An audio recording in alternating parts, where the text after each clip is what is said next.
Estamos de volta, senhores, com o nosso quarto e último bloco, avançando para a teoria das incapacidades. A primeira coisa que eu queria lhe recordar, antes de adentrarmos no estudo das incapacidades, é que quando nós falamos de incapacidades, nós estamos a tratar de mitigações de abrandamento à capacidade de fato, tá? Então, a incapacidade é uma mitigação, a incapacidade é um abrandamento, eu dizia, a capacidade de fato. Veja você, volta na tela, que a nossa capacidade de direito, ela não sofre mitigação, ela não sofre abrandamento. Então, não dá para você falar incapaz de direito. Você só tem o incapaz de fato. Então, quando nós estudamos a teoria das incapacidades, necessariamente estamos a tratar das incapacidades relativas aí a uma mitigação, um abrandamento à capacidade de fato. As incapacidades no Brasil, das duas, uma. Ou elas decorrem de um critério objetivo, cronológico, etário, temporal, que é a idade. E aí é um critério, como o nome mesmo diz, objetivo, cronológico, etário, temporal, muito facilmente verificado, né?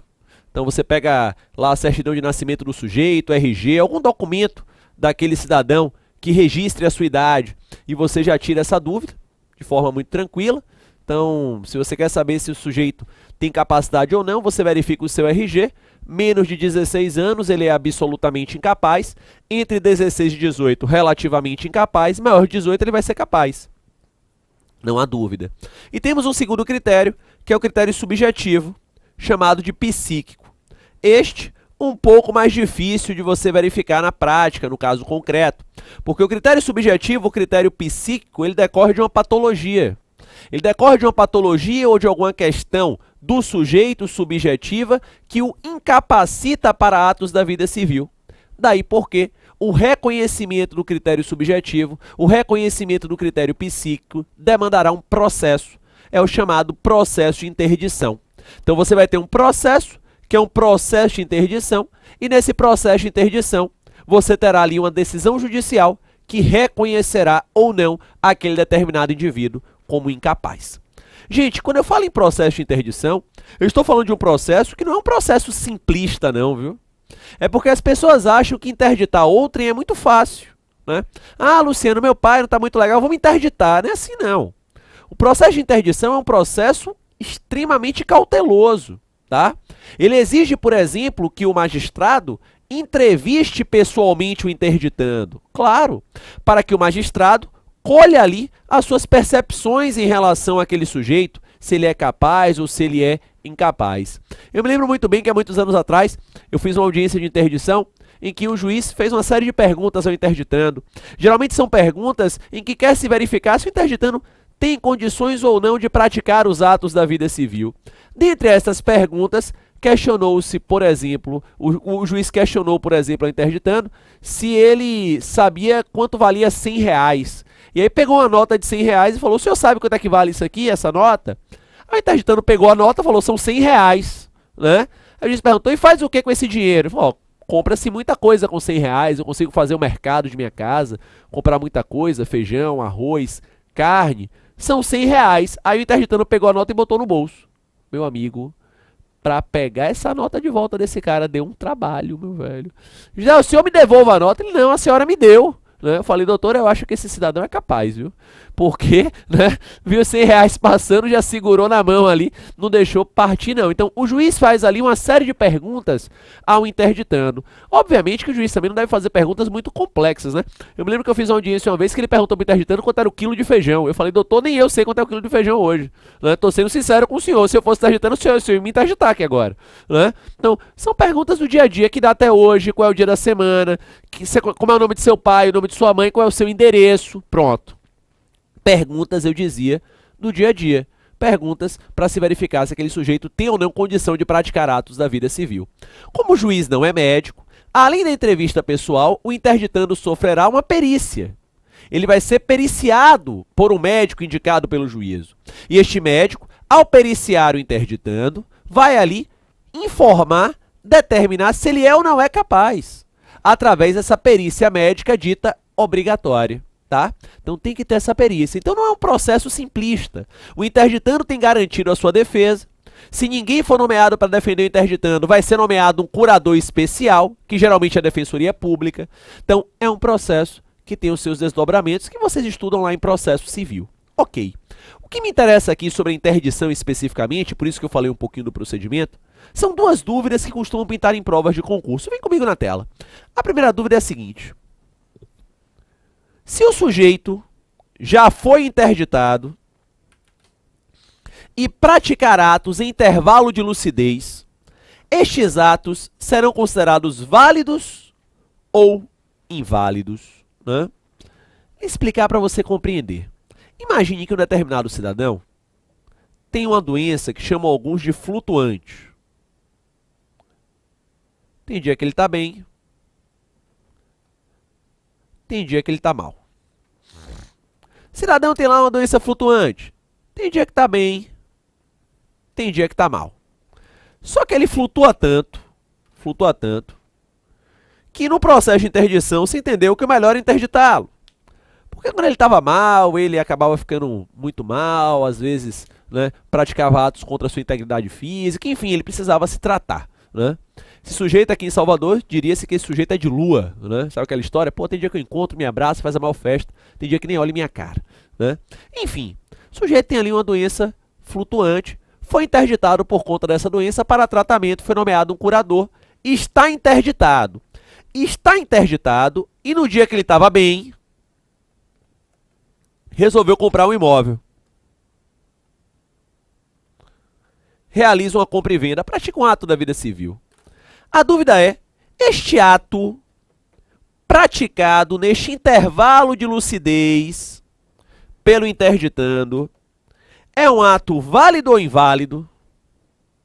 A dúvida é esta. Este ato vai ser válido ou inválido? Esta é a nossa dúvida. O ato é inválido. O ato é inválido, toma nota aí. Uma vez interditado, o interditado haverá de praticar os seus atos da vida civil, determinados na sentença, através do curador. Então, uma vez interditado, o interditado deverá praticar os seus atos da vida civil, determinados na sentença, eu dizia, através do curador. Através do curador. Pouco importando se no momento da prática do ato, ele estava ou não em intervalo de lucidez. Pouco importa.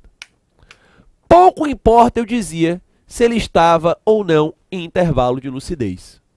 Ele tem que praticar o ato através do curador. Bem lembra o Carlos Roberto Gonçalves, você já pensou se toda vez que o sujeito fosse praticar um ato, nós tivéssemos que verificar se ele estava ou não em intervalo de lucidez? Ia ser uma loucura, né? Então, uma vez interditado, o ato tem que ser através do curador. Se não, amigo, o ato é inválido. Segunda dúvida. E a incapacidade natural? O que é isso? Ela existe? A incapacidade natural? O que é que eu devo entender por incapacidade natural? Existem pessoas que são claramente incapazes. Flagrantemente incapazes. Acontece, né? Eu me lembro de um caso, Marcos, que eu atendi um sujeito uma vez lá no meu escritório, há muitos anos atrás, tá? O sujeito marcou a reunião lá com a secretária, uma consulta, chegou, pagou o valor à secretária e entrou na sala para ser atendido. Sentou lá, ele foi indicação, inclusive, de um colega. Perdão. Foi indicação, inclusive, de um colega. Aí o sujeito sentou lá, começou a narrar a história de que ele tinha sido excluído da herança do pai, porque ele seria, segundo ele, homossexual. O pai é um sujeito do interior, muito rigoroso, e por conta disso teria excluído a participação dele na herança. Conversa até, né? Tinha uma plausibilidade. Falei, o senhor tem algum documento que demonstre essa sua narrativa? Ele tenho sim, senhor. E aí começou a puxar certidões do registro imobiliário, que, segundo ele, delatavam ali que o pai haveria doado bens para os seus irmãos e teriam excluído da herança. Quando eu comecei a pegar as certidões, papéis amarelos da década de 60, década de 70, nome de pessoas que nada tinham a ver com o sobrenome do sujeito, nenhuma relação com o caso dele. Falei, amigo, ó, me parece que esses documentos aqui não são os que o senhor se referiu a mim. Não, são sim. Estes são os documentos que comprovam que meu pai me excluiu da herança porque eu sou viciado em drogas. Eu falei, pô, peraí, amigo. Começou porque tinha excluído da herança porque tinha uma opção sexual que seu pai não gostava. Agora você é viciado em drogas? Né? E aí ele ia mudando a história. Ele ia mudando. Eu logo percebi que o cidadão era completamente incapaz. A incapacidade natural é aquela perceptível aos olhos nus, salta aos olhos. É aquele sujeito que você olha para ele e fala, rapaz, esse cara não tá bem. Tá precisando de um tratamento. É a incapacidade natural. Veja que, por vezes, o incapacitado natural ainda não foi interditado. Ainda não foi. Por quê? Porque nenhum familiar ajuizou a ação, porque o processo ainda está caminhando, ainda não foi interditado. Mas veja, se você contrata com alguém que é claramente e visivelmente incapaz, você estará presumidamente de má fé. Você estará agindo presumidamente de má fé. Sem dúvida. Claro, eu não poderia contratar com aquele sujeito. Eu logo então falei, amigo, ó, parar a consulta por aqui, estou muito ocupado esses dias, tenho muitos processos. Não podia dizer pro cara que não ia contratar porque eu achava que ele não estava bem, né? Peguei o dinheiro, devolvi para ele, agradeci a visita, coisa e tal, e mandei embora. Meu amigo, esse cara, Marquinho, passou a me perseguir. A secretária lá do escritório botou o apelido dele de Mestre dos Magos, porque ele aparecia do nada. Aparecia lá no escritório atrás de mim, ligava, eu mandava dizer que eu estava viajando, ele perguntava quando é que eu ia voltar, ele ligava de novo e me perseguia. Tem uma vez que eu cheguei no escritório, ele estava na recepção do prédio, eu falei, Jesus Cristo, né? E atrás de mim, eu liguei pro sujeito que tinha me indicado, pro colega, eu falei, rapaz, esse cara que você me indicou, o cara tá me perseguindo, velho. Atrás de mim o tempo inteiro, você não percebeu que esse cara tava com algum problema, né? Ele, Luciano, eu percebi, mas ele me perseguia, eu tinha que indicar alguém, indiquei você. Pô, muito amigo, né? E eu agora faço o quê? Ele, rapaz, indica alguém. Indica alguém. Eu falei, pô, beleza, né? E assim a vida segue. Que loucura, né? Mas o sujeito tinha uma incapacidade natural. Ainda que não estivesse interditado, era visivelmente incapaz, eu não poderia contratar com ele, senão estaria presumidamente de má fé. Visto os delineamentos gerais acerca da incapacidade, vamos estudar as espécies de incapacidade, começando com as incapacidades absolutas para depois avançarmos às relativas. Nós iremos estudar agora as respectivas espécies. Antes, porém, de adentrar nas espécies de incapacidades, eu queria lhe chamar a atenção para um fato muito importante. Olha só, o tema incapacidades foi recentemente modificado no Código Civil de 2002, através da Lei 13.146 de 2015, que apesar de ser datada de 2015, ela apenas ganhou a sua vigência em janeiro de 2016. Fez agora há pouco aniversário de um ano, né? Tem um ano de vigência, uma lei neófita ainda, uma lei muito jovem. Essa lei, que é chamada de Estatuto da Pessoa com Deficiência, ou se você preferir, um outro nome também que está muito em voga, Lei Brasileira de Inclusão, que a gente chama de LBI. Então, Estatuto da Pessoa com Deficiência, ou Lei Brasileira de Inclusão, eu dizia que é a nossa LBI. Beleza. O que é o Estatuto da Pessoa com Deficiência e por que ele promoveu tantas mudanças no Código Civil? O Brasil, há muitos anos atrás, ele se tornou signatário, assinante, de uma convenção internacional, a Convenção de Nova York. E essa Convenção de Nova York, ela veio para tentar emancipar os deficientes sob o ponto de vista da personalidade da capacidade civil. Nós, no mundo inteiro, em especial aqui no Brasil, cometíamos um erro histórico. Qual era o erro histórico? Nós achávamos que deficiência seria sinônimo de incapacidade. Nós achávamos que o sujeito, uma vez deficiente, seria automaticamente incapaz, o que é um absurdo, é uma balela. A deficiência não gera incapacidade, né? Se você levar esse raciocínio à última análise, eu seria incapaz porque eu tenho uma deficiência ainda que pequeníssima, visual, desde 7 anos de idade que eu uso óculos, né? Ainda bem que o grau parou de subir. Mas, amigo, eu acordo de manhã e tenho que catar óculos do meu lado, senão eu não enxergo nem minha mulher do lado da cama. Então veja, não há lógica do deficiente ser incapaz. Nós cometimos este erro no Brasil. Nós assinamos então a Convenção de Nova York para quebrarmos esta premissa e passamos a acreditar que a deficiência não é incapacidade. A deficiência não é incapacitante sob o ponto de vista cível. Beleza. Só que assinar a convenção apenas não adiantava. Por que não adiantava?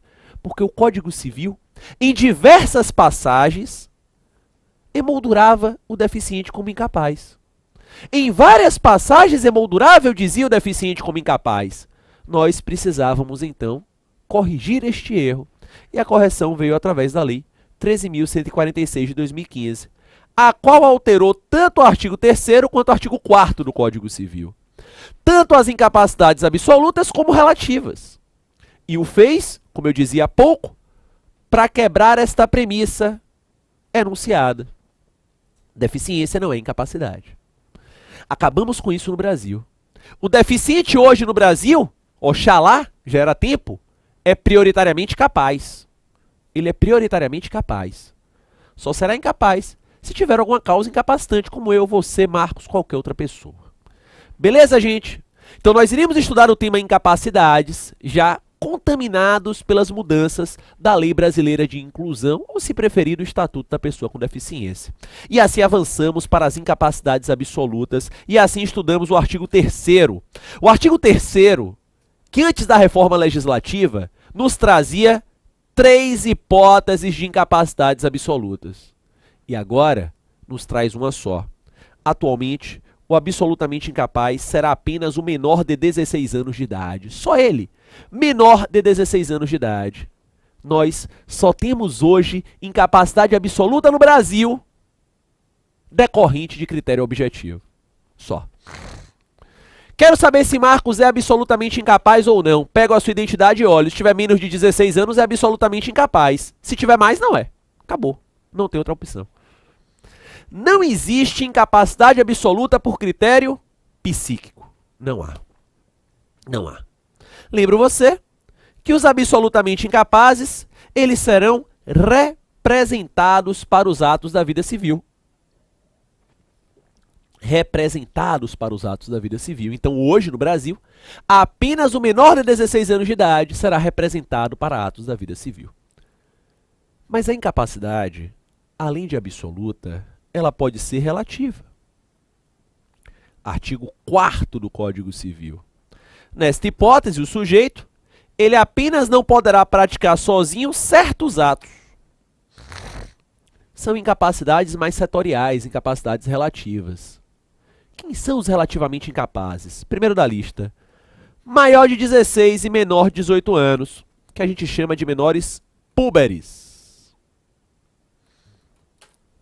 O menor púbere é relativamente incapaz. Para você compreender, o menor impúbere, que é o menor impúbere, o menor de 16 anos, é absolutamente incapaz. Então, o impúbere é o menor de 16 anos, que é absolutamente incapaz, e o púbere é entre os 16 e 18. Ele é relativamente incapaz. Essa é uma hipótese velha, já estava desde antes do EPD. Seguindo, ébrios habituais. Quem é o ébrio habitual? É o embriagado habitual. Ébrio habitual e os viciados em tóxico. Ébrios habituais e viciados em tóxico são relativamente incapazes. Se liga que este inciso 2 foi modificado, porque ele antes do EPD era ébrio habitual, viciado em tóxico e aqueles que tivessem um discernimento reduzido em virtude de alguma deficiência. Obviamente, nós retiramos esta hipótese, porque deficiência não é incapacidade. Inciso 3, aqui é novidade, hein? Se liga! Antes do EPD, este inciso era excepcionais sem desenvolvimento mental completo. Agora, após o EPD, nós modificamos. Afinal de contas, o excepcional é prioritariamente capaz. Nós modificamos. Nós inserimos aqui, então, aqueles que por causa transitória ou permanente não puderem exprimir a sua vontade. Veja você, tratava-se aqui antes do EPD de hipótese de incapacidade absoluta. Esta hipótese era incapacidade absoluta e migrou agora para a relativa. Quarta e última hipótese, os pródigos. Você se lembra quem é que é o pródigo? O pródigo é aquele que dilapida o próprio patrimônio, se desfaz do próprio patrimônio, sem uma causa justificadora. Esse é o pródigo. Eu tive uma namorada uma vez, Marquinhos, que ela tinha transtorno obsessivo-compulsivo por compra de sapatos. Ela era uma pródiga. Eu só fui descobrir que ela era pródiga depois que eu estudei Direito Civil, mas ela era pródiga. Ela não aguentava ver um sapato no shopping center. Eu tenho a impressão que se ela usasse um par de sapatos diferentes cada dia, ela passaria uns 70 dias sem repetir um sapato, eu acho. É um absurdo. A marca de sapato enorme. Ela tinha compulsão por aquilo. Ela era pródiga. Como há pessoas também que têm vícios em jogos. E para sustentar o vício em jogo, se desfaz de tudo que tem e o que não tem. É pródigo. É pródigo. O pródigo, ele tem um problema com a dilapidação patrimonial. Claro. Claro. Ele tem um problema com a dilapidação patrimonial. Veja você que o relativamente incapaz, portanto, ele apenas não poderá praticar sozinho atos específicos da vida civil. Para pegar carona no exemplo do pródigo, o pródigo, por exemplo, ele não pode praticar sozinho, diz lá o 1782, 1782, atos de venda de bens, atos de transferências patrimoniais, porque o problema dele é com dinheiro, ele é pródigo. O problema dele é com grana, ele é pródigo. Ele não pode sair se desfazendo do patrimônio sem uma causa justificadora. Ele é pródigo. Beleza? Tranquilo? Algumas observações importantes. Aliás, entre as observações, lembra vocês que os relativamente incapazes serão assistidos para a prática de atos da vida civil. Aqui, quem já estudou comigo sabe, tem um macetezinho para você não fazer confusão. Luciano, não sei quem é representado, quem é assistido, é o inferno na hora da prova. Não vai ser mais. Na hora da prova, tá na dúvida? Ria para os dois lados. Relativamente incapaz é assistido, absolutamente incapaz é representado. Então tá na dúvida na prova? Ria para os dois lados. Relativamente incapaz é assistido e absolutamente incapaz é representado. Beleza? Ok? Agora, observações acerca das incapacidades. Algumas observações importantes. Veja você. Em relação aos índios, a capacidade será regida pela lei especial, que é a Lei 6.001 de 73. Lei 6.001 de 73, que é o Estatuto do Índio. Então, Lei 6.001 de 73, eu dizia que é o Estatuto do Índio. Beleza. Tá bom, Luciano. E como é que fica o índio? Bem, o índio, a priori, ele ficará sob tutela da FUNAI. Ele fica sob tutela da FUNAI. Tem uma lá de constitucional, tá? Se ele for um silvícola... O que é um silvícola? Silvícola é um índio sem hábito urbano.